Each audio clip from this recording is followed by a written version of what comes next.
বরগুনার আমতলীতে ব্রিজ ভেঙে 9 জন নিহতের ঘটনায় তদন্ত কাজ শুরু করেছে জেলা প্রশাসন গঠিত কমিটি।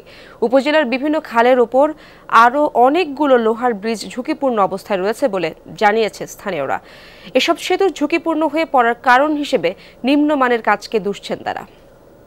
ডিজাইন, এলিগেন্স, বিউটি, সেরা পণ্য সবার জন্য জেভিকো। বরগুনার হলদিয়া ইউনিয়ন থেকে সরাসরি আমতলী পৌর শহরে যাতায়াতে পাড়ি দিতে হয় এই ব্রিজ। শনিবার লোহার ব্রিজ ভেঙে মাইক্রোবাস খালে পড়ে প্রাণ যায় 9 জনের। কার কিংবা কাদের গাফিলতিতে এতগুলো মানুষের প্রাণ গেল সেই প্রশ্নই এখন ঘুরে ফিরে সামনে আসছে।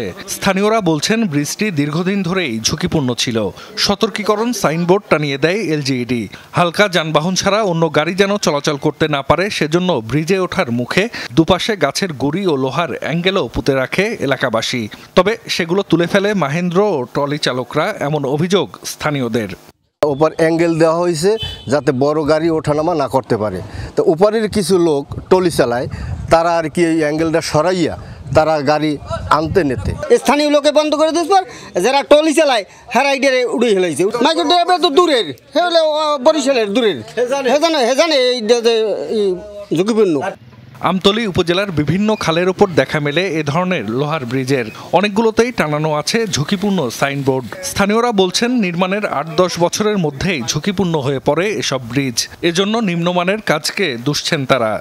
একটা আয়রন ব্রিজ করতে যে পাত দরকার তা না করে তারা অ্যাঙ্গেলকে মানে ঝালাইয়ের মাধ্যমে জয়েস দিয়া তারা কিন্তু এই ব্রিজগুলো করছে। কমপক্ষে 50-60টি ব্রিজ আছে।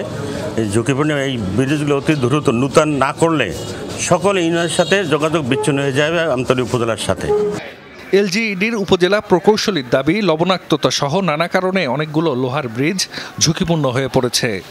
যেহেতু স্টিলের স্ট্রাকচার, সাবস্ট্রাকচার যেহেতু স্টিলের, এখানে আমাদের ওই লবণাক্ততার কারণে সেখানে রাস্ট করে মানে এগুলি প্রায়শই নষ্ট হয়ে গিয়েছে। এটা একটা সাঁকো টাইপের ব্রিজ, মূলত মানুষজন যাবে রিক্সা গাড়ি টুকটাক ওভারলোডেড কিছু উঠে আমাদের নির্দেশনা উপেক্ষা করে, সেখানে আসলে এটা অত্যন্ত দুঃখজনক। ব্রিজ ভেঙে 9 জন নিহতের ঘটনায় তদন্ত কাজ শুরু করেছে জেলা প্রশাসন গঠিত কমিটি। আমরা বলেছি যাতে এই দুর্ঘটনার কি কারণে দুর্ঘটনা হয়েছে, দুর্ঘটনার কারণ অনুসন্ধান, কারা দোষী কারা দায়ী সেগুলো যাতে চিহ্নিত করে তারা সুনির্দিষ্ট মতামত সহ যেন প্রতিবেদন দাখিল করে। শনিবার হলদিয়া থেকে আমতলী পৌর শহরে বৌভাতের অনুষ্ঠানে যাওয়ার পথে লোহার এই ব্রিজ ভেঙে গাড়ি খালে পড়ে মারা যান কনেপক্ষের 9 জন। জাহিদ হাসান, যমুনা নিউজ।